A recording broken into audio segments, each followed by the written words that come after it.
नमस्कार, closing calls में आपका स्वागत है। आपके साथ मैं हूं मानसी दवे और मेरे साथ है डिम्पी और प्रियंका। भारतीय बाजार लगातार 4 ट्रेडिंग सेशन से बिकवाली का दबाव कहें, कंसोलिडेशन कहें या फिर प्रॉफिट बुकिंग का फेज करें या कहें यही झेल रहे हैं। इनफैक्ट आज वीकली एक्सपायरी का दिन है, वॉलेटिलिटी आज जायज है और आज वॉलेटिलिटी नजर भी आ रही है। निफ्टी 17,600 के अहम स्तरों के इर्द गिर्द ट्रेड करता हुआ, इनफैक्ट 17,600 के नीचे के भी स्तर आज हमने 17,584 के लेवल्स पर डाउन ट्रेंड देखे। तो क्लियरली निफ्टी में जो है डाउन साइड जो है वो और ज्यादा बढ़ती हुई नजर आ रही है। इसके ठीक सामने अगर आप देखेंगे बैंक निफ्टी 42,000 के अहम सपोर्ट से अभी हम देख रहे हैं गिरावट झेलते हुए। बैंक निफ्टी ने संभलने की कोशिश की और इस वक्त निफ्टी के बनस्पत बैंक निफ्टी में सेंटिमेंट्स जो है पॉजिटिव नजर आ रहे हैं। अमूमन हमने देखा है सिर्फ कल के ट्रेडिंग सेशन को अगर छोड़ देंगे, बैंक निफ्टी बाजार को संभालने का काम करता है। इस वक्त भी अगर आप देखेंगे निफ्टी के मुकाबले बैंक निफ्टी में इन कंपैरिजन जो है ट्रेड्स नजर आ रहे हैं और करीब 12 शेयरों में से 10 शेयरों में अब भी खरीदारी बैंक निफ्टी में आपको दिखेगी। लेकिन अब भी ब्रॉडर इंडिसेस का पलड़ा भारी है। मिड कैप स्मॉल कैप में स्टॉक स्पेसिफिक मूव्स आज भी नजर आ रहे हैं और यहां पर अगर आप देखेंगे क्लियरली निफ्टी बैंक निफ्टी के लिए अहम स्तरों के आसपास ही पुट राइटिंग भी नजर आ रही है। 17,600 की कॉल और पुट में गिरावट इस वक्त देखने को मिल रही है। निफ्टी में 17,800 की पुट में दूसरे दिन शॉर्ट कवरिंग, लगातार शॉर्ट कवरिंग के बावजूद आज सुबह भी जब एक्सपर्ट से बातचीत हो रही थी, हम आपको ये बता रहे थे कि मार्केट को इंडिसेस वाइज वॉच लिस्ट में रखें क्योंकि इस वक्त सेंटिमेंट्स काफी ज्यादा उतार चढ़ाव भरे इंडिसेस पर नजर आ रहे हैं। Stock specific moves of course हैं जिसमें रियल एस्टेट, ऑटो और साथ ही कंजम्पशन थीम है जो कि अच्छा खासा एक्शन दिखा रहा है। आज तो फुटवेयर स्टॉक्स और राइस स्टॉक्स भी हैं जिसमें अच्छी मजबूती। हालांकि लगातार तेजी दिखाने के बाद फार्मा प्लेस में बिकवाली का दबाव है। एफएनओ की पोजिशनिंग को विस्तार से जानते हैं। डिम्पी हमारे साथ जुड़ गए। गुड आफ्टरनून डिम्पी, इस वक्त एफएनओ के ट्रेड्स कैसे नजर आ रहे हैं? देखिए मानसी, आपने अमूमन सारी बात रखी दी। हमारी जो हमारे वाले पॉइंट्स है वो भी आपने बोल दिए। कुल मिला के लोगों तक वो पॉइंट्स पहुंच गए। बात ठीक है। जैसे आप बता रहे थे कि 17,800 के अंदर back to back short covering हो रही थी। अब इसको मैं थोड़ा और आगे बढ़ाना नहीं चाहता क्योंकि सारे पॉइंट्स आपने रख दिए। हम ग्राफिक्स के जरिए ट्रेडर स्क्रीन और सारे पॉइंट्स वापस से दिखा देते हैं। हमारे साथ आशीष कपूर जुड़ चुके हैं, उनसे ही समझना शुरू करते हैं कि इस समय क्या किया जाए। आशीष सर, बहुत बहुत शुक्रिया फर्स्ट ऑफ ऑल समय देने के लिए इतना स्वदेश को। सर, ये बात सब लोग समझ रहे थे कि एक शॉर्ट कवरिंग आएगी, वो शॉर्ट कवरिंग आई भी, लेकिन उसके बाद जो शॉर्ट कवरिंग धीरे धीरे करके गुम हो रही है पिछले 4 दिन से, ये ज़्यादा सीवियर है या फिर ये उसी शॉर्ट कवरिंग का थोड़ा बहुत थकावट है जो उतर रही है, फिर से बाजार थोड़ा चलेगा? सर, अगले 15 दिनों के लिए मार्केट कैसे रह सकता है?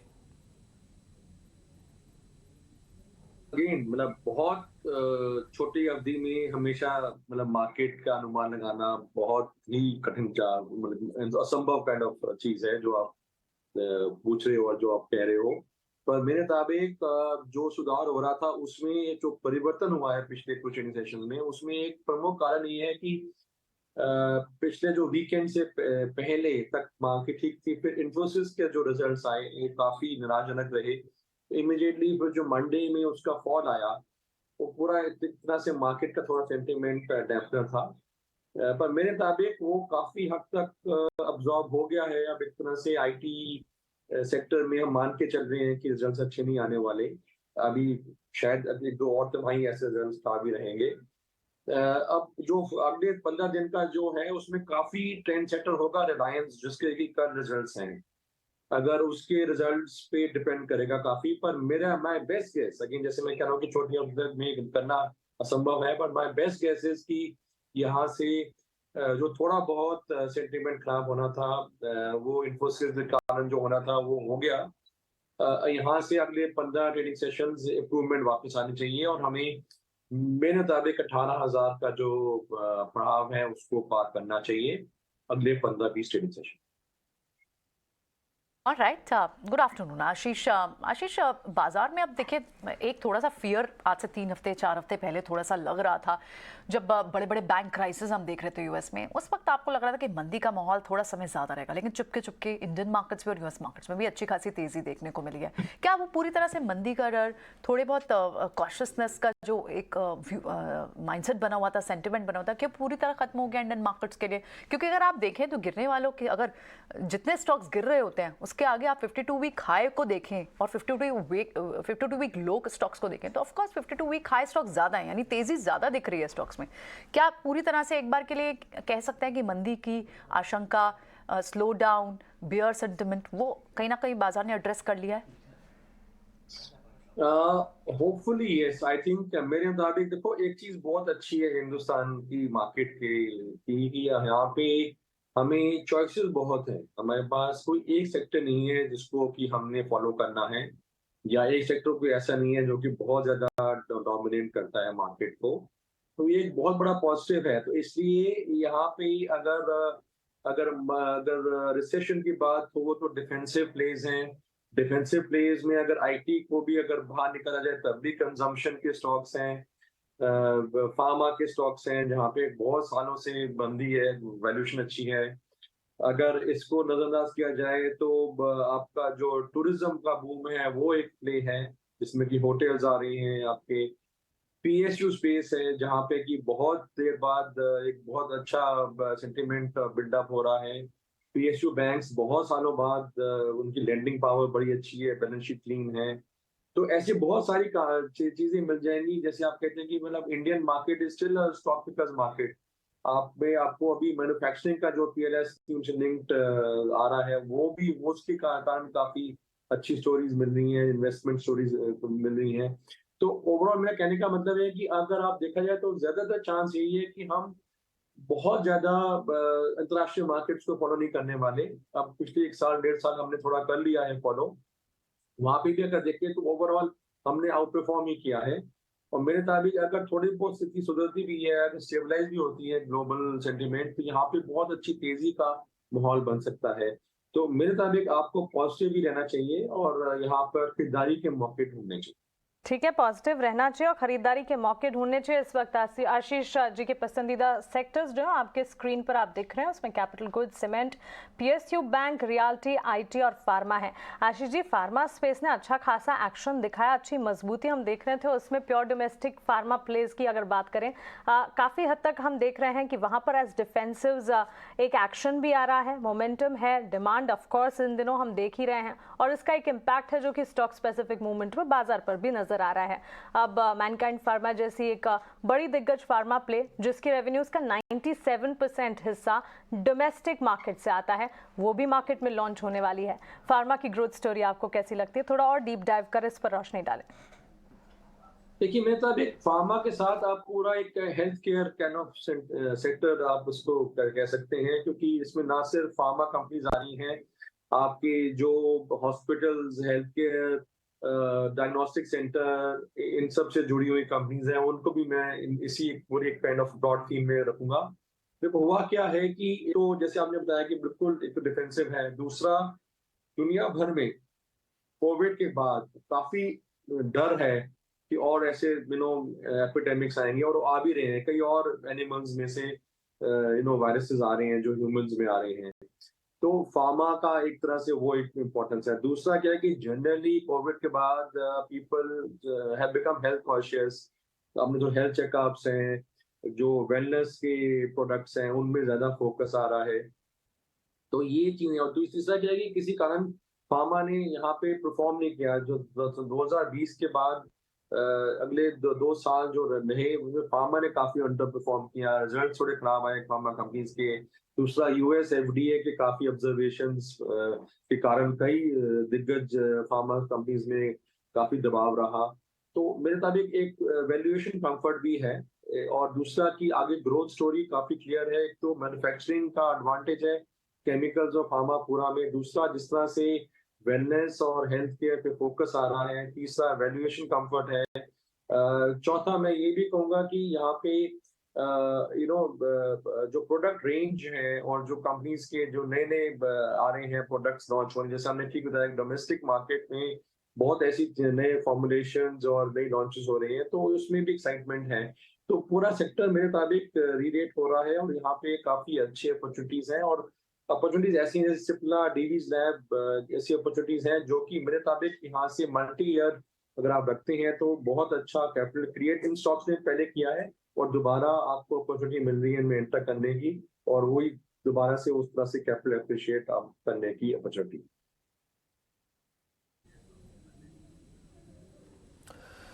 ठीक है आशीष सर, बहुत बहुत शुक्रिया, थैंक यू वेरी मच। आज आपने समय दिया, अच्छा लगा आपसे बातचीत करके, और अलग अलग स्टॉक्स के बारे में, इंडाइसिस के बारे में भी आपने हमसे बातचीत की, इसके लिए बहुत बहुत शुक्रिया sir, thank you very much आज समय देने के लिए।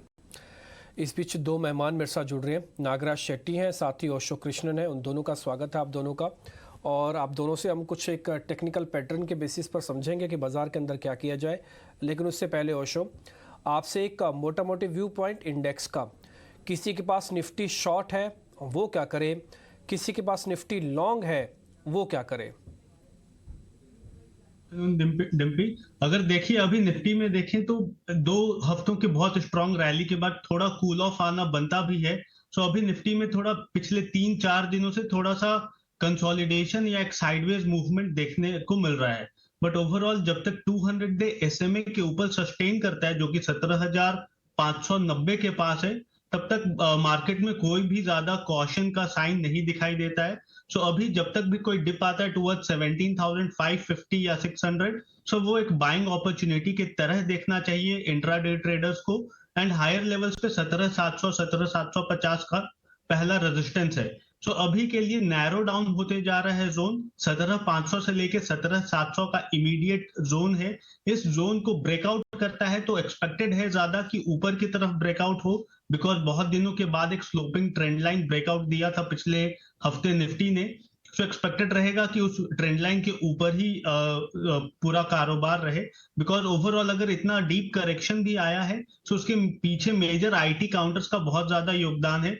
वहीं अगर हम बैंकिंग को देखें तो बैंकिंग बहुत अच्छे से मार्केट को संभाले हुए है। सो यहां से हम एक्सपेक्ट कर सकते हैं कि मार्केट में थोड़ा अपसाइड मूवमेंट आए, बट 17,700 और 800 का पहला रेजिस्टेंस रहेगा। तो अगर किसी का लॉन्ग पोजीशन लिया हुआ है तो वो 17,500 का पोजिशनल बेसिस पे स्टॉप लॉस मेंटेन करे। हायर लेवल्स पे 17,700 750 के पास पे पहला सप्लाई जोन है, वहां पे अपने पोजीशंस क्लियर कर ले। और अगर किसी ने शॉर्ट पोजीशन लिया है तो वो बेटर है कि पोजीशंस अभी क्लियर कर लें, बिकॉज मार्केट हो सकता है यहां से थोड़ा रिबाउंड हो जाए जाते जाते।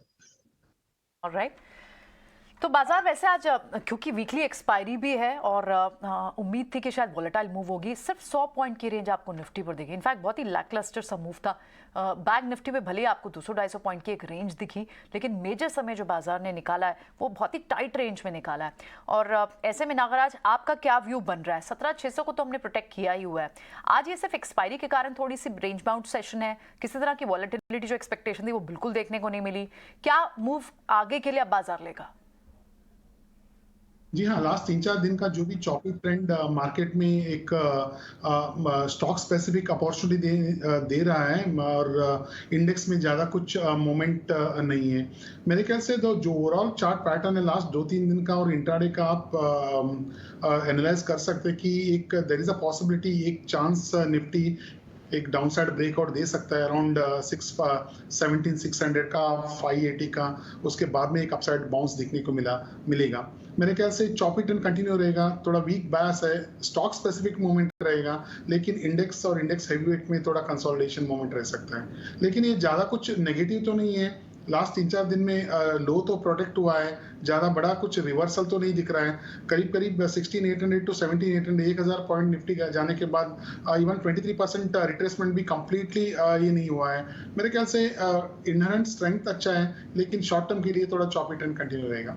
ये शॉर्ट टर्म में चॉपी ट्रेंड 17,600 के स्तर, 17,600 से नीचे के स्तर तो हम देख ही चुके हैं। अब इससे नीचे डाउनसाइड क्या आने वाले एक सेशन में, कल के सेशन में नजर आती है या नहीं, इस पर नजर रखनी होगी। इनफैक्ट सुबह से हम बता भी रहे नागराज कि 9 दिन की तेजी देखने के बाद ये 2-3 दिन का कंसोलिडेशन और प्रॉफिट बुकिंग तो जायज है।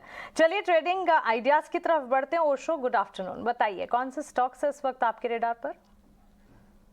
पहला काउंटर है कॉनकॉर। कॉनकॉर में आज बहुत स्ट्रॉन्ग ब्रेकआउट आया है। वॉल्यूम बिल्कुल सुबह के ट्रेड में ही बहुत अच्छा देखने को मिला था। एंड अगर हम देखें तो एक लैकलस्टर मूवमेंट के बाद कॉनकॉर एक थॉरो ब्रेकआउट दिया है। उसके बाद हायर लेवल से थोड़ा कंसोलिडेट किया या थोड़ा कूल ऑफ हुआ है काउंटर। अभी नियर अबाउट 614-612 के अराउंड ट्रेड हो रहा है। सो यहाँ पे आप एक्यूमुलेट कर सकते हैं। शॉर्ट टर्म में टारगेट इसका 642 का रहेगा और शॉर्ट टर्म ट्रेडर्स 596 का स्टॉप लॉस मेंटेन करके चलें।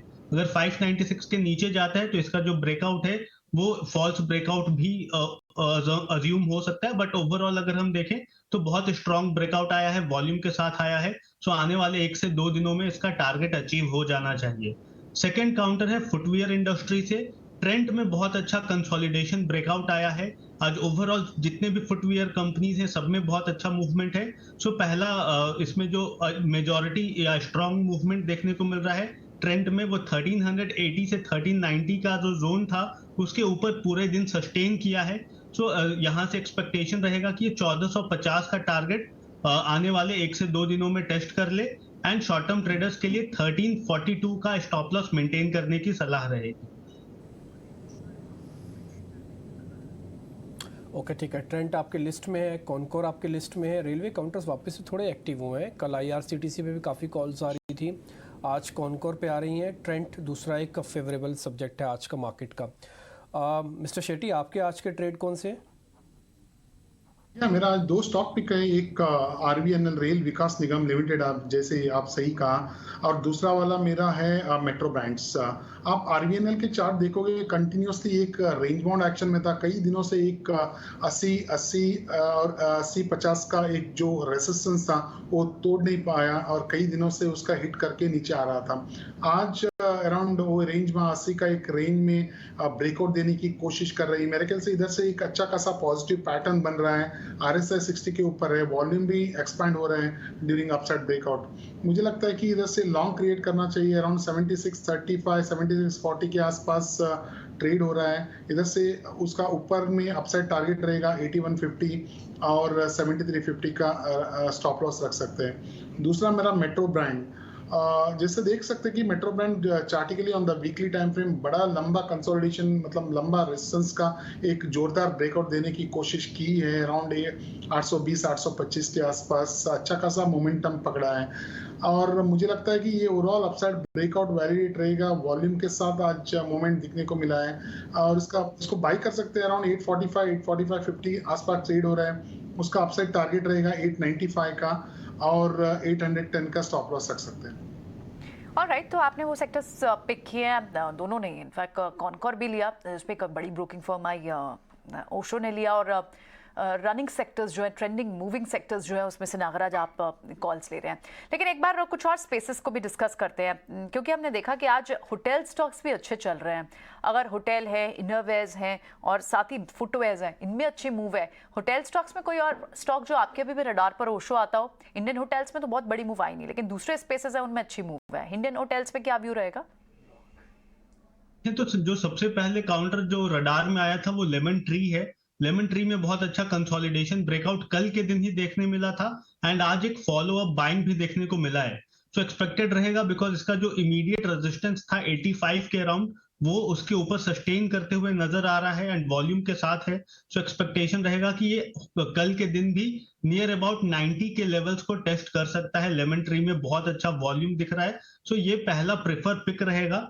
एंड इंडियन होटल्स में थोड़ा सबड्यूड मूवमेंट है, उतना ज्यादा स्ट्रॉन्ग मोमेंटम देखने को नहीं मिल रहा है, बट ओवरऑल ट्रेंड बहुत पॉजिटिव है। अपने सारे मूविंग एवरेजेस के ऊपर ही ट्रेड हो रहा है एंड एक्सपेक्टेड रहेगा कि ग्रेजुअल मूवमेंट इसमें नियर अबाउट 342 से 345 के लेवल्स में शॉर्ट टर्म पर्सपेक्टिव में इसमें देखने को मिल सकते हैं।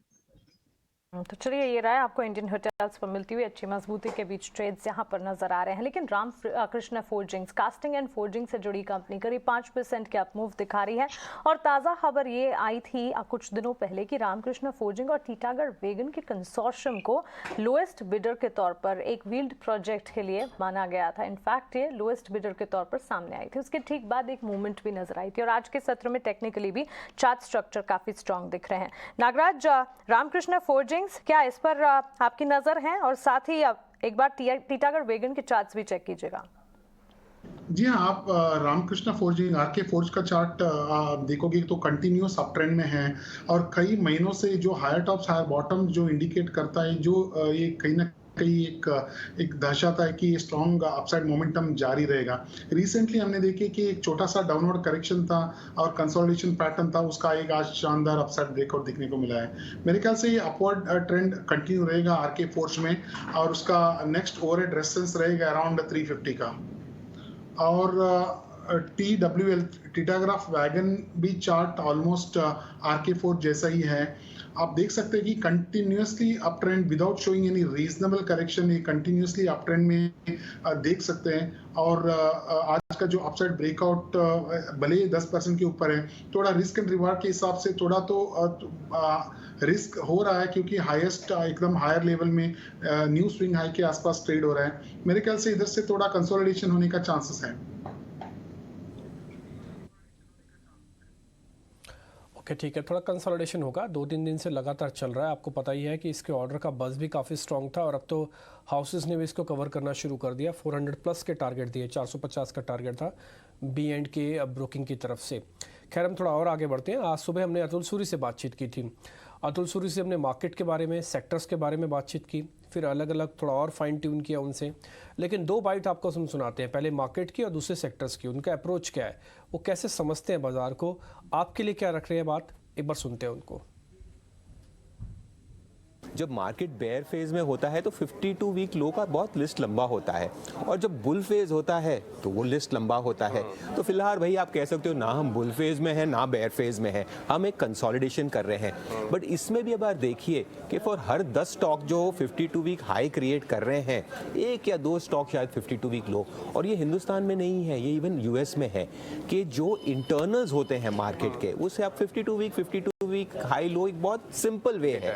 आप भी देख सकते हो स्क्रीन पे, आपको कोई सॉफ्टवेयर नहीं चाहिए। बट जब ज़्यादा स्टॉक 52 वीक हाई कर रहे हो, एक दिखा रहा है कि इंटरनली जो मार्केट है वो एक बुलिश फेज में आ रहा है। बट द ब्यूटी क्या है कि जब रेयर व्यू मिरर धुंधला होता है, आगे रिटर्न्स ज़्यादा अच्छे होते हैं, और जब रेयर व्यू मिरर बहुत अच्छा होता है, जनरली आगले धुंधलापन होता है। तो उसमें क्या होता है कि ये बहुत क्लासिक है, you know, buy when others are fearful, sell when others are greedy. तो ये सब बफेट की लाइन है, बट ये क्या करने के लिए बहुत मुश्किल होती है, क्योंकि जो इमोशन है ना वो 90% इस गेम का हिस्सा है। ये तो इंटेलेक्चुअली हम सब सीख गए, हमने जब सब CA किए, MBA किए, तो ये हम पिछले पहले 5 साल में ही सीख जाते हैं। उसके बाद तो जो लड़ाई है वो तो अंदरूनी है, और वो हर इन्वेस्टर के लिए होती है। तो वही है, पिछले 1-1.5 साल होते हैं FD में डालना चाहिए था, FD से आपका क्या रिटर्न है 1 साल में। तो क्या है, लोगों का टाइम होता है इसको टाइम होराइजन को क्रंच करना और ये नंबर्स को खेलने पे। बट जब आप देखेंगे ये इंटरनल्स में भी बहुत से सेक्टर्स और स्टॉक्स में रोटेशन हो रहा है। हमारे PMS में जो है, हम एक ट्रेंड फॉलोअर हैं। हमारा काम, हम सोचते हैं कि अगर आप ट्रेंड को पकड़ लें तो 70% आपका काम हो जाता है, फिर कंपनी चुनना बहुत इजी हो जाता है। तो हम ये सेक्टर्स या थीम्स पे बहुत फोकस करते हैं। तो इस समय जो हमें मार्केट में थीम्स लग रहे हैं कि जैसे हमारा टॉप होल्डिंग है इलेक्ट्रिकल इक्विपमेंट्स, हमने 15% वेटेज उसमें दिया हुआ है, जहाँ पे आपका इंडेक्स का होगा नेग्लिजिबल। हमारा काम इंडेक्स को पकड़ना नहीं है, तो फिर आप ETF में पैसे लगाइए, हम उसको बीट नहीं कर पाएंगे। But as a portfolio manager हमारा काम है उसे आउट परफॉर्म करना, और इसीलिए हमें एक डिसोसिएटेड या अलग से एक एलोकेशन करना पड़ेगा। लोग क्या है, टेक में लगे हुए हैं या कोई फार्मा लग रहे हैं, क्योंकि ये पिछले लीडरशिप थे, सबके पास ये माल घर पे पड़ा हुआ है, तो वो सब वो देखते हैं, और वहाँ पे कहानी है, स्टोरी है, एक्साइटमेंट है। अब ये सब इंजीनियरिंग कंपनी में कहाँ एक्साइटमेंट है, कहाँ एक क्वार्टरली नंबर आती है, मैनेजमेंट आपको फोन पे भी नहीं मिलती है। तो ये सब जो है, और इन्होंने 10 साल तक कुछ नहीं किया, तो ये जो है ये बहुत अच्छा सेटअप होता है। Underperforming for long period of time, underownership, lack of interest, lack of clarity, और बहुत सारे जो इनमें कंपनीज हैं वो 10 साल का जब मंदी चलती है तो बंद हो जाते हैं, हैंडफुल जो है रह जाते हैं। तो आई फील कि ये सब सेक्टर्स में वापस जो है, एक बैंक्स में भी देखिए, मुझे भी लगता है कि जो इंडस्ट्री फेसिंग बैंक्स हैं वहाँ पे ज़्यादा इंटरेस्ट है, कॉर्पोरेट बैंक्स है। तो मुझे लग रहा है कि ये जो रैली आएगी, this is going to be industry facing, this is going to be corporate banks, this is going to be engineering, this is going to be defense. खैर इस बीच अतुल सूरी का आप सुन रहे थे, हमने उनके 10 बड़ी बातें तो हमने रखी हैं आपके सामने, लेकिन जो 2 इम्पॉर्टेंट बातें उन्होंने अभी आपने जो सुनी वो बहुत ही काबिल तारीफ है। पहला, ये भाव और भावनाओं का गेम है, भावनाएं आपको कंट्रोल करनी पड़ेंगी, भाव तो मार्केट से दिखता ही है हर जगह। दूसरी बात वो कह रहे थे कि ट्रेंड को पकड़ लीजिएगा, अगर ट्रेंड पकड़ना आ गया तो मार्केट के अंदर आपकी जीत 70% निश्चित है। और तीसरी इंपॉर्टेंट बात कि नए सेक्टर्स को खोजने की भी आदत डालिए, सिर्फ पुराने फार्मा मेटल्स तक सीमित ना रहिए। जैसे वो खुद कह रहे हैं कि उन्होंने इलेक्ट्रिकल सेक्टर्स को रखा है करीब 15% अपनी वेटेज के अंदर PMS के। आगे बढ़ते हैं। मार्केट दो चीज़ें फिर से कर रहा है, 17,600 के आसपास आके सपोर्ट लेके कंफ्यूज कर रहा है कि कल ये गैप डाउन करेगा कि गैप अप करेगा। इसलिए बार बार इंडेक्स को ना दिखेगा, थोड़ा स्टॉक्स को देखेगा। इंडेक्स का काम है थोड़ा इस समय कंफ्यूज करना, क्योंकि जिस रेंज के अंदर है वो मेक ब्रेक रेंज है। एनी हाउ स्टॉक्स की तरफ हम बढ़ रहे हैं और स्टॉक्स में एक शेयर मेरी लिस्ट में आ रहा है, मेरे को लग रहा है कि शायद वो तेज़ी से कंप्लीट कर चुका है अपनी तेज़ी, वो है IGL। एक बार ओशो आप चेक करेंगे IGL को। ये शेयर जब चला था किरिट पारिट रिपोर्ट के बाद से, तभी एक्चुअली में टूटना चाहिए था, लेकिन इसका ब्रेकआउट हो गया था और ये मैं बोलूँगा ज़बरदस्ती फोर्स्ड ब्रेकआउट हुआ था खबर के साथ। वो था 450-460 की रेंज का। शेयर 500 पे भी आ चुका है, अब वापस से नीचे जाएगा ये।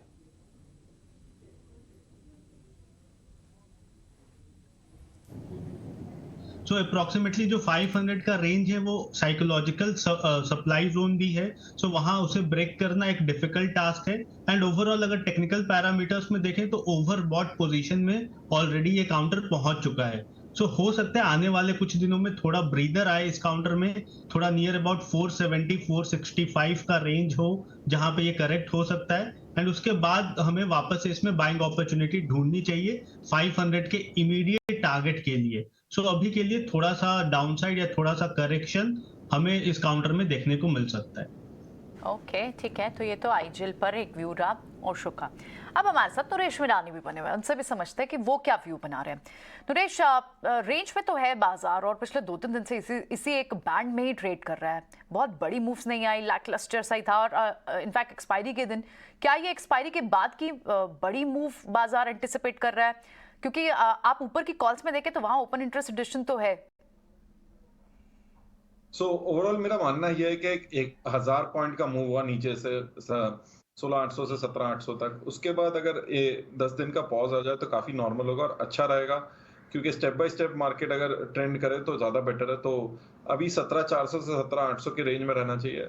बट इसी दौरान हमें ये अच्छा दिख रहा है कि जो ब्रॉडर मार्केट्स है वहां पे उतना वोलेटिलिटी नहीं है, काफी स्टॉक्स लीडरशिप मूव्स कर रहा है, सेक्टर्स में चर्न हो रहा है, 52 वीक हाइज बन रहे हैं स्मॉल कैप में काफी जगहों पर। सो ओवरऑल टाइम ये है कि जब तक हम 17,400 से 800 के बैंड में स्टॉक स्पेसिफिक रहना चाहिए instead of looking at index. तो रेंज में रह सकता है बाजार।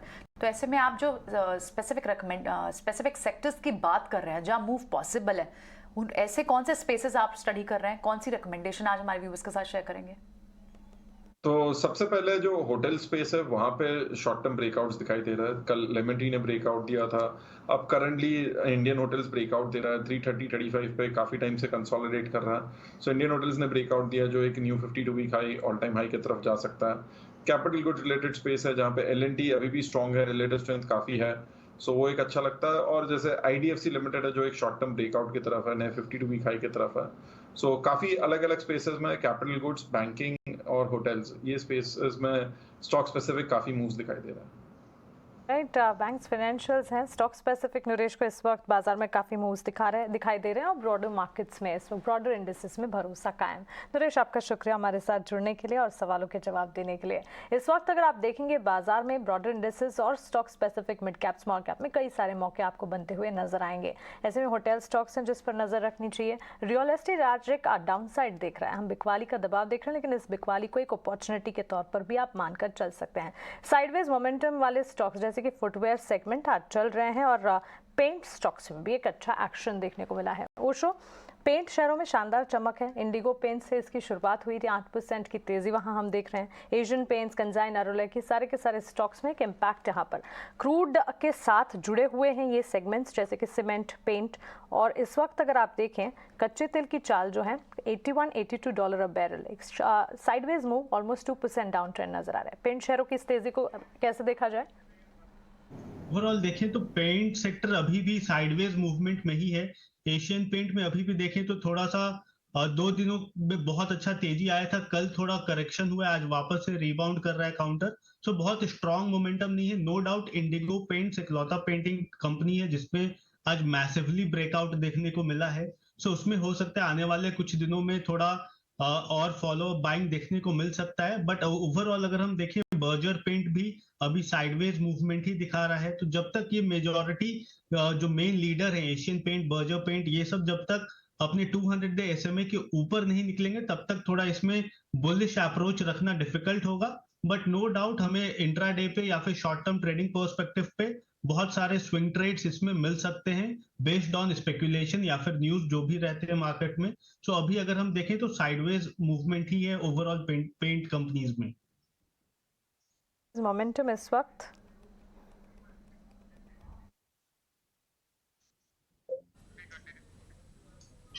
ठीक है, तो ये अलग अलग स्टॉक्स के बारे में आपको बातचीत होते हुए हम कोशिश कर रहे हैं कि इसी 1 घंटे के अंदर कुछ जो ट्रेंडिंग स्टॉक्स है ना वो आपके सामने लेके आएँ ताकि आप इधर उधर ना जाएं, जैसे आज अतुल सूरी भी कह रहे थे। अब हमारे साथ एक और मेहमान भी जुड़ गए हैं, सुशील केडिया सिंह, उनसे ज़रा करते हैं बातचीत। सुशील सर, पहले तो बहुत बहुत शुक्रिया, thank you very much.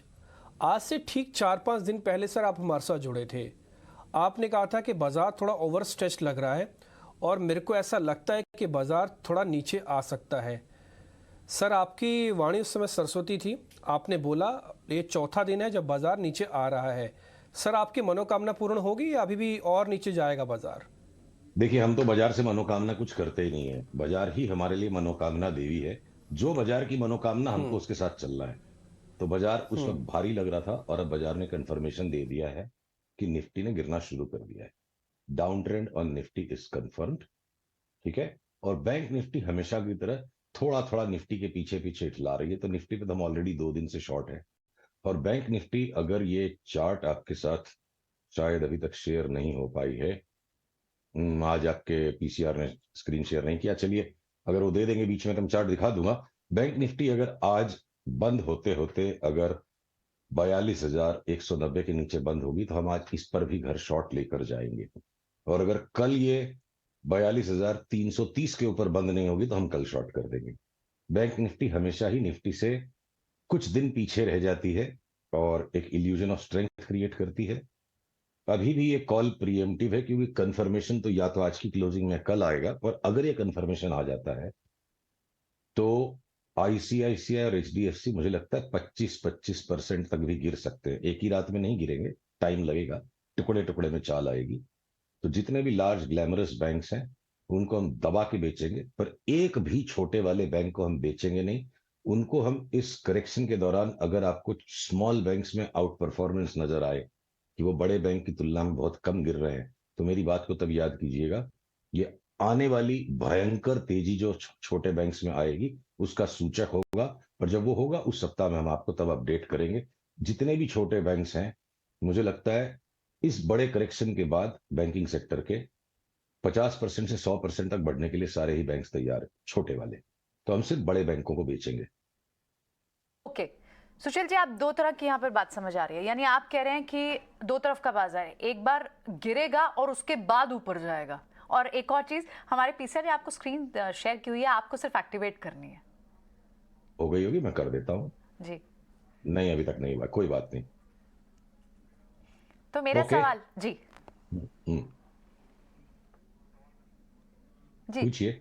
Sushil ji, कि आप जो बात कर रहे हैं, आप ये कह रहे हैं कि छोटे बैंकों में तेजी आएगी लेकिन बड़े बैंकों को अभी बेचेंगे, यानी अभी फिलहाल क्या बाजार आपको गिरने के लिए तैयार दिख रहा है और उसके बाद फिर तेजी दिखेगी? कैसे देख रहे हैं अभी? देखिए, ज्यादातर जब बाजार की बात होती है तो निफ्टी और बैंक निफ्टी उसका मतलब होता है, और मुझे लग रहा है, देखिए छद्म तो शेयर बाजार में, युद्ध में, रोमांस में, हर जगह छद्म है। डिसेप्शन इज अ की इंग्रेडिएंट ऑफ ह्यूमन स्ट्रगल। तो अब जो डिसेप्शन का लेयर मुझे बाजार में दिख रहा है, हर बार अलग अलग डिसेप्शन होते हैं। हर एक सेक्टर के लार्जेस्ट स्टॉक को अगर ये निफ्टी गिरती चली जाती है तो हम मारुति बेचेंगे, टाटा मोटर्स नहीं बेचेंगे। हम लार्ज बैंक्स बेचेंगे, स्मॉल बैंक्स नहीं बेचेंगे। हम डॉक्टर रेड्डीज बेचेंगे, पर दुनिया भर के फार्मा शेयर्स में हम टकटकी लगा के बैठे हैं कि कितना और दबोच लें। हम इन्फोसिस बेच देंगे पर बिरला सॉफ्ट नहीं बेचेंगे। और सीमेंट का हम कोई भी स्टॉक नहीं बेचेंगे, रिफाइनरी कोई भी नहीं बेचेंगे, केमिकल्स हम कोई भी नहीं बेचेंगे। तो बहुत सारे स्मॉल स्टॉक्स ने ऑलरेडी 14,000 निफ्टी के बराबर की यात्रा पूरी कर ली है, और मुझे लगता है ये बहुत सारे मिड और स्मॉल कैप स्टॉक्स ने अब 22,000 निफ्टी की यात्रा शुरू कर दी है।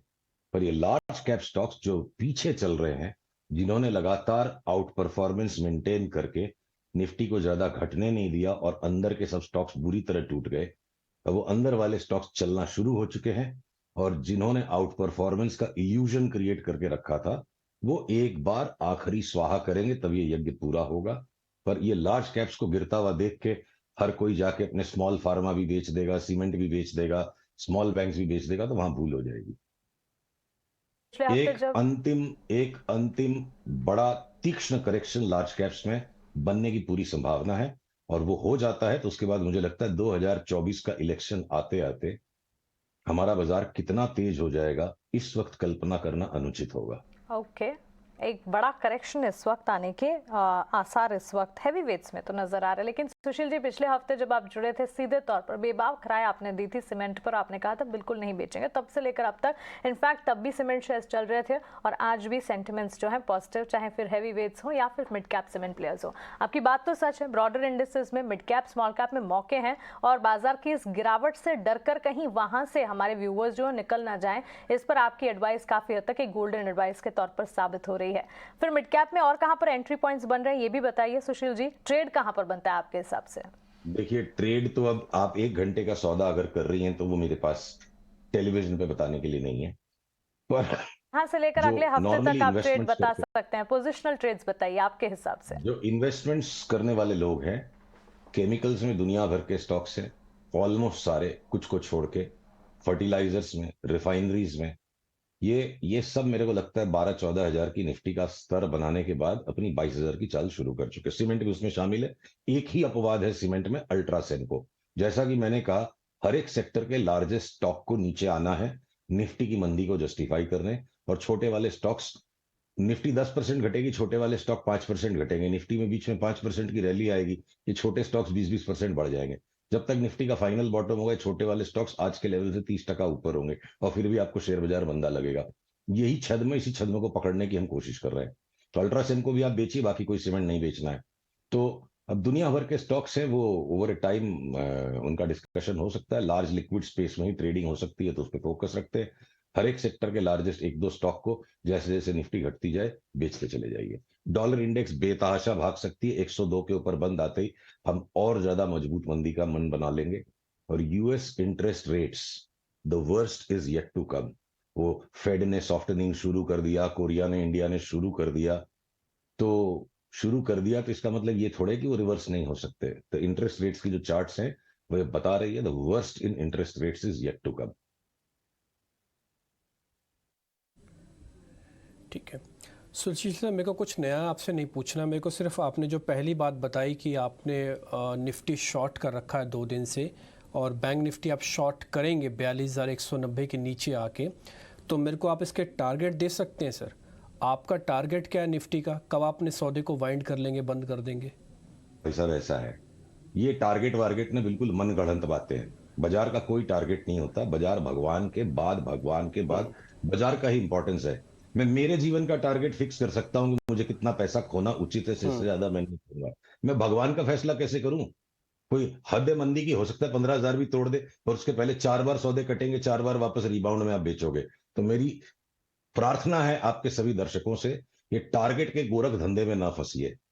टारगेट 50 बार बदलेंगे, सौदागर को बार बार सौदे से इन आउट होना पड़ेगा। एक मोटे ट्रेंड की इस वक्त हम बात कर सकते हैं, और अगर 25% एचडीएफसी और आईसीआईसीआई घट जाएंगे तो आप अंदाज लगा लीजिए बैंक निफ्टी का क्या गोल हो सकता है। मैं 32,000 आज की आज तो नहीं बोल सकता, आने दीजिए सेल का सिग्नल, 10% घटने दीजिए, फिर वापस रिव्यू करेंगे।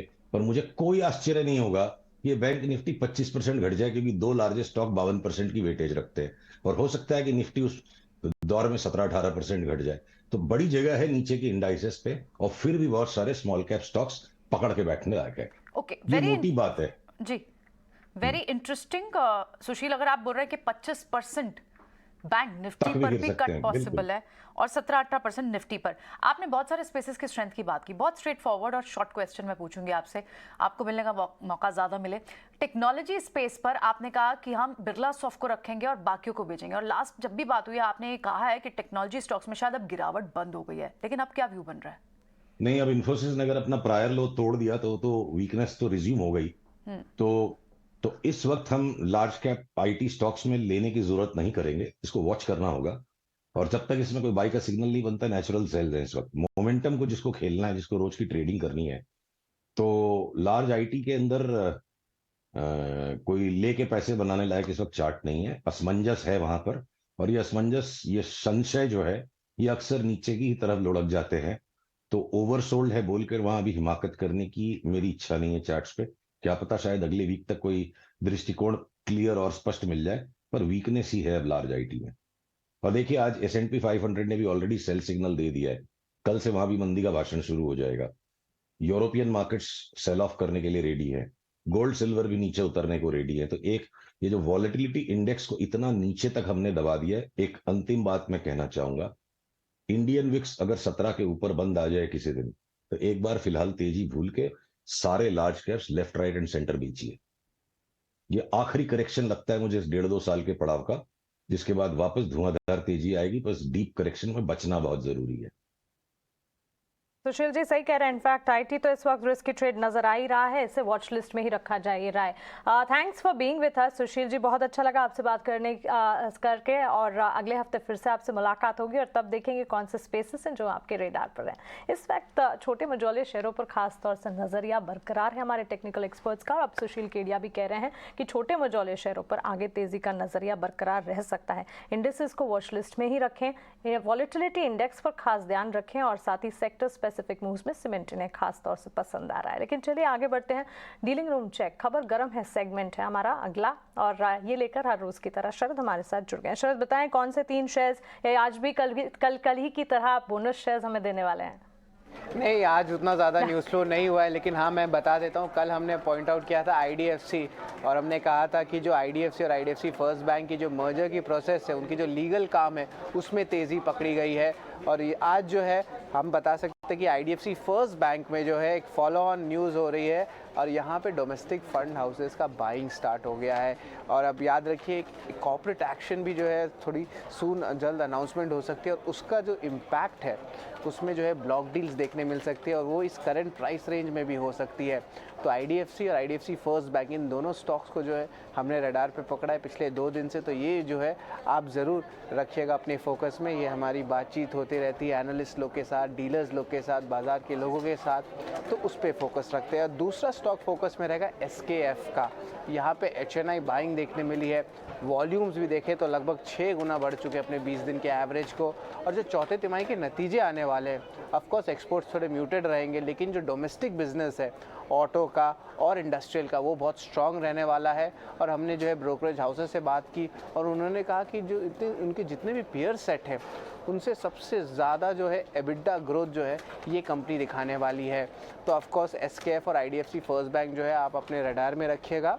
और हमारे दर्शकों से एक निवेदन ज़रूर है कि हमारी जो बातचीत होती है ओवरऑल आप पूरे सेक्टर में इंडस्ट्री के लोग से, तो ये खबर जो है हम सुनते हैं इसकी पूरी पुष्टि नहीं होती है। और ऑफकोर्स जब आप कोई भी इन्वेस्टमेंट डिसीजन लें तो अपने जो फाइनेंशियल एडवाइज़र है उनसे जो है एडवाइस लेके ये निवेश करें। शरद थैंक्स, खबर गर्म है शेयर्स में बताने के लिए और हमारे व्यूवर्स के लिए सोर्सेज यानी कि हमारे सूत्रों के हवाले से इस वक्त ये खबरें सारी हमें मिलती है। क्लियरली इस पर कोई भी डिसीजन लेने से पहले आप अपने इन्वेस्टमेंट एडवाइजर से बिल्कुल बातचीत करें।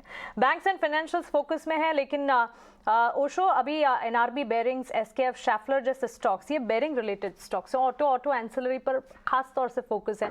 नागराज, इस पर आपसे राय जानना चाहेंगे। NRB बेरिंग्स पर इस वक्त शरद भी अभी बता रहे थे कि अपने पियर्स के मुकाबले इनका एबिडा ग्रोथ जो वो अच्छा नजर आ रहा है। स्टॉक में आज सुबह मूवमेंट भी था, कल शैफलर के नतीजे आए, उसके ठीक बाद आज सुबह शैफलर के स्टॉक में भी अच्छी मजबूती थी, हालांकि ऊपर इस तरह से अब मुनाफा वसूली भी है। बेरिंग स्टॉक्स या फिर ऑटो एंसिलरी में कहीं और नजर होगी आपकी? जी हाँ, ऑटो एंसिलरी में उतना कुछ तेजी का माहौल तो नहीं दिख रहा है। थोड़ा कंसोलिडेशन रहेगा या छोटा कुछ एक डाउनवर्ड करेक्शन भी दिख सकता है। अगर NRB बेरिंग का बात करें कि लास्ट 2 सेशन से एक 145 के आसपास से एक स्ट्रॉन्ग रिएक्शन दिखने को मिला है डाउन साइड में। एक 7-8 दिन का जो अपसाइड का जो मोमेंटम था वो रुक गया है। मेरे ख्याल से डाउनवर्ड करेक्शन और भी थोड़ा नीचे रहेगा। उसका नेक्स्ट सपोर्ट रहेगा अराउंड 130 to 133 का। ओके, ठीक है। SL टेक के नंबर्स भी आज आ जाएंगे, रिलायंस इंडस्ट्रीज के नंबर कल होंगे, दोनों का प्रीव्यू भी हम आपको बता देते हैं। पहले SL टेक की बारी है, अनीशा मेरी सहयोगी जुड़ रही है, आपको SL टेक के नंबर्स के बारे में बता देंगे, फिर हम शेयर के बारे में ज़रा पता कर लेंगे। अनीशा बताएं आप। वेल HCL के नतीजों के लिए ऑलरेडी स्ट्रीट बहुत वीक नंबर्स एक्सपेक्ट कर रहा था, क्योंकि उन्होंने जो गाइडेंस दिया है फुल ईयर FY23 का, उसके हिसाब से Q4 में डिक्लाइन हो सकता है ऑलमोस्ट 1.4% का, या फिर नंबर फ्लैट रहेगा on a quarter on quarter basis. तो इसके चलते डॉलर रेवेन्यू के लिए हम लोग एक्सपेक्ट कर रहे हैं कि थोड़ा डिक्लाइन आ सकता है और नंबर आएगा 3,220 मिलियन डॉलर के आसपास। रुपी रेवेन्यू 26,530 करोड़ के आसपास रहेगा, बट जो मार्जिन है वो डिक्लाइन होगा 140 बेसिस पॉइंट से, बिकॉज सीजनैलिटी का इम्पैक्ट आएगा। PNP सेगमेंट बहुत स्ट्रॉन्ग रहता है Q3 में, वो Q4 में स्लो डाउन होता है, उसकी वजह से मार्जिन डिक्लाइन होगा एंड प्रॉफिटेबिलिटी भी 5% से कम होगा। न्यू डील विंस भी ईयर ऑन ईयर बेसिस पे 5 से 10% कम हो सकता है। बट गोइंग फॉरवर्ड सबसे इंपॉर्टेंट रहेगा FY24 का गाइडेंस के बारे में नंबर जानना मैनेजमेंट से, प्लस उनका commentary regarding ramp downs, cancellations और ब्रॉड बेस्ड स्लो डाउन, इन सब पे स्ट्रीट की नज़र रहेगी। ठीक है, तो ये अनिशा ने आपको नंबर्स बता दिए। ओशो जरा इसके बारे में आप बताइएगा। देखिए शेयर है तो वीक, इसमें कोई दो राय नहीं है, लेकिन अपने अहम सपोर्ट एरिया पे भी है 1020 के अराउंड। हाँ तो ओशो ठीक है, ओशो से बात नहीं हो पाएगी। मिस्टर शेट्टी आप चेक खोलिए, चार्ट खोलिए SL टेक के। ये शेयर वीक है लेकिन अपने सपोर्ट पे भी है। अब नंबर्स का ट्रिगर है, जो भी करेगा कल गैप अप या गैप डाउन करेगा। तो जिसके पास शेयर हो रिजल्ट के हिसाब से, या आपको लगता है कि ये गैप डाउन होने के चांसेस ज़्यादा हैं या फिर गैप अप होने के? हाँ, चार्टिकली आप देखोगे रिजल्ट छोड़ के मुझे लगता है कि ओवरऑल चार्ट पैटर्न वीक है। डेफिनेटली इसमें एक चांसेस है डाउनवर्ड ब्रेकआउट का, और मुझे ऐसा भी लग रहा है कि एक स्ट्रॉन्ग सपोर्ट होने के कारण एक डाउनसाइड ब्रेकआउट आएगा, उधर से एक अपसाइड बाउंस देखने को मिलेगा। मुझे लगता है कि अराउंड लोअर लेवल से अराउंड 960 965 के जो इधर से करीब करीब 80 रुपए के नीचे एक सपोर्ट बना हुआ है, उसके बाद में एक अपसाइड रिकवरी दिखने को मिल सकता है। तब तक मेरे ख्याल से नीचे आने की गुंजाइश है। तो ये तो IT काउंटर्स पर बात रही, लेकिन कुछ और स्टॉक्स देखते हैं। आज टाटा कम्युनिकेशन पे नंबर्स के बाद एक अच्छी खासी मूव दिखी। ये नागराज इस वक्त और क्या ट्रेड्स होने चाहिए? BTST ट्रेड्स में, कैरी फॉरवर्ड ट्रेड्स में जो जितनी भी स्ट्रेंथ दिख रही है जिन स्पेसेस में, क्या उनमें आगे जारी रह सकती है? टाटा कॉम भी है स्पेस में, उस स्पेस में हम जो सारे स्टॉक्स की बात कर रहे हैं, चाहे होटल स्टॉक्स हों, इन्हीं दो स्पेसेस में चलिए पहले बता दें जिनके नंबर्स आने के बाद मैस्टेक जैसे बड़ी मूव आई, वो कैरी फॉरवर्ड ट्रेड है या बुक कर लें? टाटा कम्युनिकेशन यहाँ से अभी यहाँ इन लेवल्स के बाद क्या करें? कैरी फॉरवर्ड ट्रेड है या बुक कर लें? टाटा कम्युनिकेशन की बात करें, एक 2-3 दिन का शार्प करेक्शन के बाद एक अच्छा खासा अपसाइड बाउंस दिखने को मिला है। एक इंटरेस्टिंग पैटर्न बन रहा है। टेक्निकली हम कहते हैं कि बुलिश एंगल्फिंग पैटर्न, जो बॉटम रिवर्सल के आसपास से हो जाता है। जो आज का ओपन नीचे हुआ था, उसके बाद में जो कल के जो कैंडल के हिसाब से आज के ऊपर में क्लोजिंग आ रहा है, ऑलमोस्ट अभी एक 10-15 मिनट बाकी है। मेरे ख्याल से ये बुलिश एंगल्फिंग अच्छा खासा सिग्निफिकेंट पैटर्न है। इधर से और भी तेजी जारी रहेगा ये स्टॉक्स में। मेरे ख्याल से आगे वाले दिनों में ये 1300 का एक रेजिस्टेंस भी पार कर सकता है। तो चलिए टाटा कम्युनिकेशन हम देख रहे हैं अच्छा एक्शन इस वक्त नजर आ रहा है। आज सुबह से इस स्टॉक में हम देख रहे हैं, इनफैक्ट टाटा कम्युनिकेशन SBI में भी आज सुबह हमने देखा प्राइस में भी बढ़त थी और साथ ही हमने देखा वॉल्यूम से बढ़ते हुए। SBI के चार्ट्स पे एक बार देखिए, वहां पर भी अच्छी मजबूती के बीच कामकाज इस वक्त नजर आ रहा है। लेकिन रिलायंस कंपनी के नतीजे कल आने वाले, और नतीजों से ठीक पहले आपके लिए अनुमान जानना काफी हद तक जरूरी है, क्योंकि कौन से बिजनेस में सबसे ज्यादा एक्शन देखने को मिलेगा। कई सारे बिजनेस वर्टिकल्स हैं, एक एक कर वो सारे बिजनेस वर्टिकल्स पर रिलायंस के नतीजों के अनुमान और उसके बाद जियो के अनुमान भी आपके सामने रखेंगे। पहले रिलायंस के नंबर्स के अनुमान समझते हैं। सौमित बताएं, रिलायंस के रिजल्ट से कंसोलिडेटेड बेसिस पर रेवेन्यू और साथ ही मार्जिन्स के फ्रंट पर सेगमेंटल बेसिस पर किस तरह के सेंटिमेंट्स बन रहे हैं? तो रिलायंस इंडस्ट्रीज के फोर्थ क्वार्टर में अगर आप देखेंगे तो muted set of numbers he expected है, कोई बिग बैंग ग्रोथ एक्सपेक्टेड नहीं है एनालिस्ट कम्युनिटी को। रेवेन्यू फ्रंट पे अगर आप देखेंगे तो करीब 2% का ग्रोथ एक्सपेक्टेड है। EBITDA करीब 4.5% से बढ़ सकता है ऑन सिक्वेंशियल बेसिस। मार्जिन्स जो है 16.6% के आसपास आ सकता है, और जो नेट प्रॉफिट का नंबर होगा वो करीब 6% हायर हो सकता है पिछले क्वार्टर से।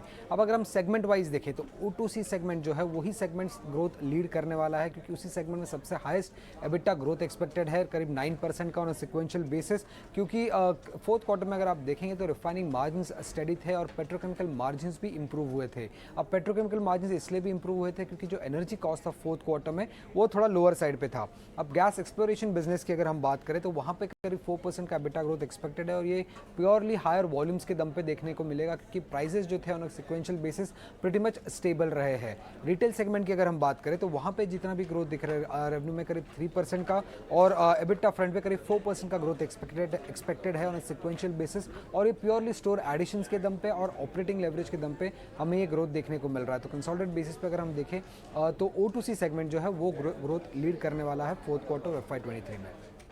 और पेट्रोकेमिकल के प्रोडक्ट मार्जिन्स में स्टेडी एक अपूव नजर आ सकता है, लेकिन इसके अलावा गैस एक्सप्लोरेशन और रिटेल सेगमेंट में कंसर्न्स दिखेंगे। लेकिन जहां जियो की बात करें, एक तो 5G लॉन्च के बाद कॉस्ट में बढ़ोतरी देखने को मिली और साथ ही टैरिफ हाइक, क्या ये रिफ्लेक्ट होता हुआ दिखेगा नतीजों में सौमित?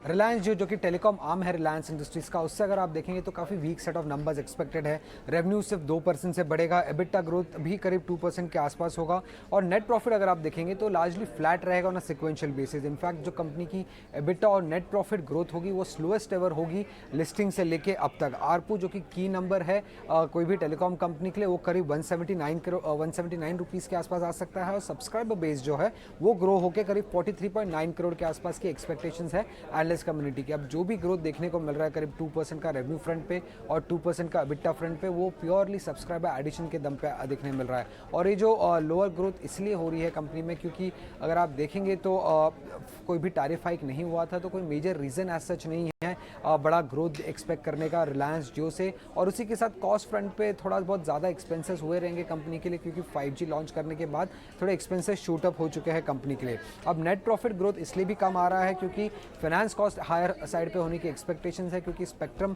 कॉस्ट जो है वो फैक्टर इन हुआ रहेगा बैलेंस शीट में, जिसकी वजह से फाइनेंस कॉस्ट कंपनी की बढ़ चुकी होगी। अब ओवरऑल रिलायंस इंडस्ट्रीज के रिजल्ट में अगर हम देखें तो कौन सी चीज़ों पे ध्यान रखनी होगी? सबसे पहले कि नेट डेट लेवल्स कहाँ पे पहुंच रहे रिलायंस के। पहले ये नेट डेट फ्री था, अब ये नेट डेट जो है कंपनी का 1 लाख करोड़ के ऊपर हो चुका है। इन्वेस्टमेंट्स जो कर रही है कंपनी रिटेल और न्यू एनर्जी वर्टिकल्स में, उसका क्या आउटलुक है उस पर अपडेट लेना इंपॉर्टेंट होगा।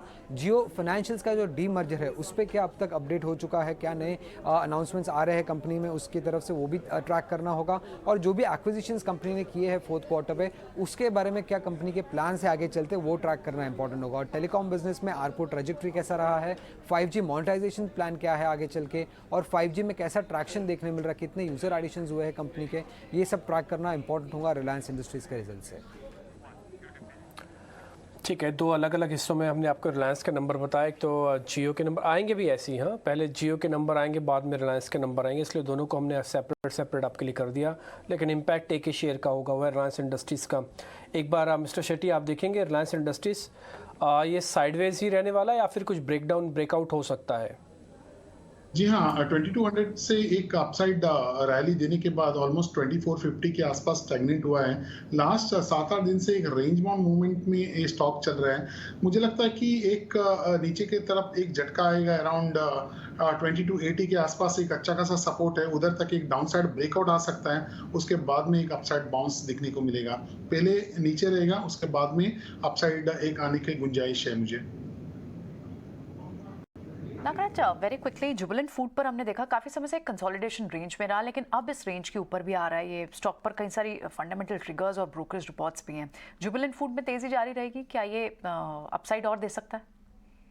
अभी भी कुछ इंडिकेशंस तो नहीं है। कंटिन्यूसली रेंज बाउंड एक्शन है। लास्ट कई महीनों से एक छोटे से रेंज में मूवमेंट हुआ है। अभी तक ट्रिगर तो कुछ नहीं है। अपसाइड ब्रेकआउट देने की कोशिश कर रहा है लेकिन नाकाम हो रहा है। मेरे ख्याल से अराउंड 450 के ऊपर अगर ये स्टॉक ब्रेकआउट देता है तभी एक खास कुछ इंडिकेशन मिलेगा और आगे वाले दिनों का उसका चाल भी अपने को मालूम पड़ेगा। तब तक रेंज बाउंड एक्शन कंटिन्यू रहेगा।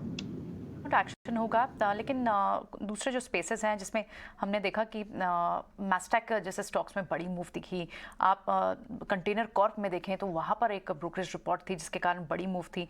और आपको शू स्पेस में भी मेट्रो ब्रांड तो आज फिर से एक कॉल रही, लेकिन मिर्जा इंटरनेशनल में जिस तरह की मूव लगातार बनी हुई है, क्या एक बार के प्रॉफिट बुक कर लें या फिर अभी भी तेज़ी जारी रह सकती है? जैसे ये स्टॉक बिहेव किया है अराउंड 30 रुपए से 55 रुपए तक, ऑलमोस्ट आज 54.85 का हाई मारा है, जो वो कहीं ना कहीं एक इंडिकेट करता है कि इतना बड़ा तेजी के बाद कूल ऑफ होना एक जायज रहेगा एक टेक्निकली। मेरे ख्याल से इधर से ऊपर जो बेट करना रिस्क हो जाएगा। अगर जिसको एक पोजीशन से हटना है तो आगे वाले दिनों में एक छोटा सा एक कंसोलिडेशन या डाउनवर्ड करेक्शन दिखने को मिल सकता है। चलिए ये राय आपको मिलती है, लेकिन एक बार इंडेक्स चेक कीजिए क्योंकि बाजार कर रहा है रिकवरी अटेम्प्ट और इस रिकवरी अटेम्प्ट में कामयाबी भी हासिल हो रही है। निफ्टी में हम देख रहे हैं करीब 50 अंकों की रिकवरी निचले स्तरों से नजर आई है। मिड कैप प्लेज में अच्छा एक्शन है, बरकरार है। सेंसेक्स आप देखेंगे करीब 150 अंकों की रिकवरी और बैंक निफ्टी के चार्ट्स भी स्क्रीन पर लेकर आए क्योंकि वहां पर भी हम देख रहे हैं एक रिकवरी ऑलमोस्ट 70 to 100 पॉइंट्स की रिकवरी यहाँ पर नजर आ रही है। तो क्लियरली हरे निशान में बैंक निफ्टी तो आता हुआ और साथ ही निफ्टी संभलने की कोशिश में। मिड कैप हालांकि ऊपरी स्तरों से इस वक्त प्रॉफिट बुकिंग दिखा रहे हैं। चलिए बाजार बस बंद होने वाला है, इससे ठीक पहले बाजार में recovery mode which is a big positive, लेकिन कुछ और स्टॉक्स जहां पर अच्छा खासा एक्शन यहां पर आज नजर आ रहा है। मदरसन सुमी के चार्ट से करीब 1.5% की तेजी यहां पर देखने को मिली है। इसके अलावा फार्मा में भले हम अच्छी खासी बढ़त नहीं देख रहे, लेकिन कंजम्पशन थीम है जो कि अच्छा एक्शन दिखा रहा है। इसमें मैरिको, गोदरेज कंज्यूमर, डाबर जैसे स्टॉक्स भी शामिल हैं जहां पर अच्छी मूवमेंट इस वक्त नजर आ रही है। और रियल एस्टेट में आज बिकवाली का दबाव है। ओशो, बिकवाली में रियल एस्टेट पे कुछ खरीदना चाहेंगे? अच्छा, ओशो हमारे साथ अब नहीं। ओके नागराज, आप बताइए, रियल एस्टेट पैक में इस वक्त तो गिरावट है, लेकिन हम 3 महीने की ऊंचाई भी देख चुके हैं। निफ्टी रियलिटी इंडेक्स को देखते हुए कहीं कोई एंट्री पॉइंट्स बन रहे हैं आपके हिसाब से? जी नहीं, अभी मैं रिस्क नहीं लूंगा एडवाइस करने के लिए, क्योंकि रियल एस्टेट सेक्टर आप कई दिनों से एक फिनोमिनल अपसाइड रैली दिखने को मिला था, एक अपसाइड ब्रेकआउट हुआ, स्ट्रॉन्ग रेजिस्टेंस के आसपास से एक नेगेटिवली रिएक्ट कर रहा है और थोड़ा डाउनवर्ड करेक्शन रहेगा। 1-2 दिन में एक स्टेबलाइज हो जाएगा नीचे लेवल में, तभी एक अपॉर्चुनिटी मिल सकता है। सुमी पर एक बार नागराज आप अपनी राय दीजिए। 1.5 से 2.25% तक की तेजी आज दिख रहा है। मदरसन सुमी चार्टिकली एक लंबा रेंज बाउंड मूवमेंट के बाद एक अपसाइड ब्रेकआउट देने की एक कोशिश की है, काफी गिर चुका था, उसके बाद में एक थोड़ा सा कुछ अपसाइड बाउंस दिखने को मिला। कैसे एक छोटा सा टाइम फ्रेम से एक मूविंग एवरेज का भी एक रेजिस्टेंस पार करता हुआ दिख रहा है। ये आगे वाले दिनों में एक ग्रेजुअल अपमूव कंटिन्यू रहेगा। उतना बड़ा तेजी तो मैं एक्सपेक्ट तो नहीं कर रहा हूँ, लेकिन ग्रेजुअल अपसाइड रहेगा। उसका नेक्स्ट हर्डल रहेगा अराउंड 70 to 50, 73 का।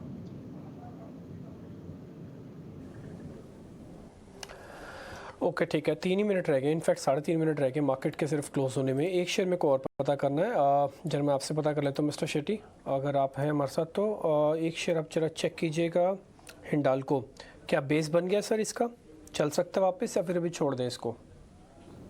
हिंडाल्को इतने ऊपर जाने के बाद जो लास्ट 2 दिन का जो कैंडल पैटर्न है वो कहीं ना कहीं एक कॉन्फिडेंस तो नहीं दे रहा है कि इधर से और भी लॉन्ग करे। और 200 डे ईएमए, 200 डे ईएमए का भी स्ट्रॉन्ग रेजिस्टेंस, वो अपसाइड ब्रेकआउट देने की कोशिश की थी अराउंड 430-35 के आसपास, वो भी नाकाम हुआ, आज नीचे गिर रहा है। मेरे ख्याल से और भी थोड़ा कुछ डाउनवर्ड करेक्शन रहेगा। उसका नेक्स्ट सपोर्ट रहेगा 220 से 215 के बीच में। ओके ठीक है, एक क्वेश्चन मेरे को सर फिर आपसे और पता करना है। वो क्वेश्चन CUB के बारे में, एक मल्टीपल सपोर्ट इसको मिल रहा है sir, CUB city union bank, मैं डिलीवरी रखना चाहता हूँ, रख सकता हूँ सर CUB? प्रैक्टिकली जरूर एक अच्छा खासा मोमेंटम में शिफ्ट हुआ है। डाउन ट्रेंड जो दिख रहा था लास्ट 7-8 सेशन का, उसको एक पार करता हुआ दिख रहा है। फिलहाल अभी थोड़ा जल्दबाजी रहेगा, बॉटम रिवर्सल, लेकिन जो भी इंडिकेशन दिख रहा है, जो consolidation strength of the upside कहीं ना कहीं इंडिकेट करता है कि अच्छा खासा एक मोमेंटम।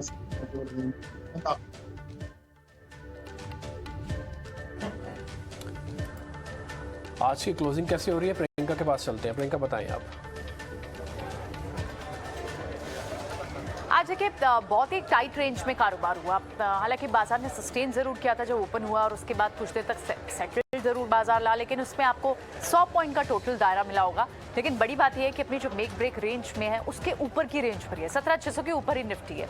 थोड़े से इंटरडे ट्रेड स्क्वायर होते हुए दिखे आपको लास्ट 15 मिनट में, जिसकी वजह से आप एक थोड़ा सा रिकवरी अटेम्प्ट होते हुए बाजार में देख रहे हैं। कल देखना होगा कि कल किस तरह से, क्योंकि ये एक एक्सपायरी का भी मूव हो सकता है, जो हम एक कंसोलिडेशन और उसके बाद एक रेंज बाउंड मूव देख रहे हैं। आज बड़ी मूव्स कहाँ देखने को मिली। सेक्टर स्पेसिफिक स्पेसिफिक अगर आप देखें जो स्मॉलर सेक्टर से स्मॉलर थीम्स पे मिड कैप और स्मॉल कैप के कई सारे स्टॉक्स अच्छे एक्शन में थे और बैंक निफ्टी ने आउट परफॉर्म किया, निफ्टी को आज के दिन भी। लेकिन स्पेसेस थे पेन स्टॉक्स, फुटवेयर और साथ ही इनरवेयर, इनमें एक अच्छी मूव है। होटल स्टॉक्स को भी आप इसमें ऐड कर लें।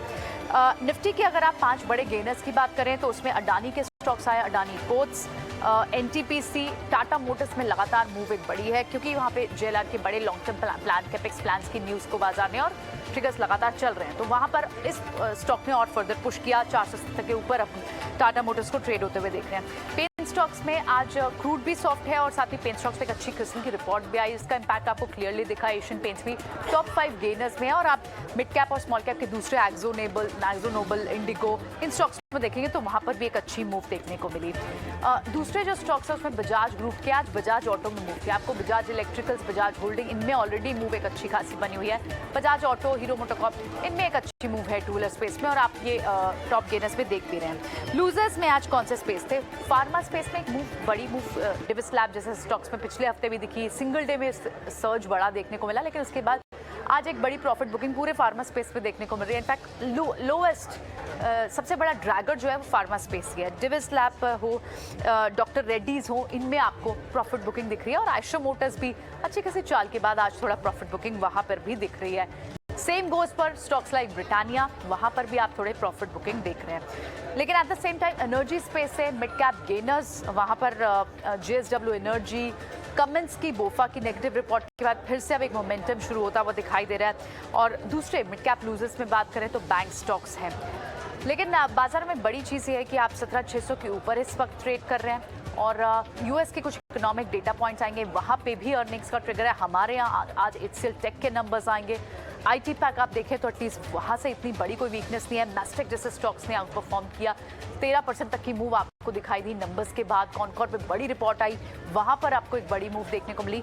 HCL टेक अभी फिलहाल आपको फ्लैट टू नेगेटिव करते हुए दिखाई दे रहा है, इनफैक्ट 0.5% की गिरावट थी, लेकिन मैस्टेक स्ट्रेंथ के साथ बंद होते जा रहा है। इनफैक्ट मिड कैप IT के कई सारे काउंटर्स में मूव है, तो बहुत बड़ी मूव आपको IT काउंट में इन्फोसिस को छोड़ दे तो वहाँ नहीं देखने को मिली और नंबर्स का इंतजार रहेगा। आज HCL टेक के नंबर्स और कल रिलायंस के नंबर्स भी हैं, तो अर्निंग्स का ट्रिगर हमारे यहाँ भी बहुत बड़ा है और साथ ही यूएस मार्केट्स में भी अर्निंग्स का ट्रिगर। और इनफैक्ट यूएस से तो 2 इंपॉर्टेंट डेटा पॉइंट्स भी आ जाने हैं, जॉबलेस क्लेम डेटा और एग्जिस्टिंग हाउस सेल्स डेटा। ये सारे डेटा पॉइंट्स आएंगे कल जब हम बाजार पर रिएक्ट करेंगे ग्लोबल मार्केट। लेकिन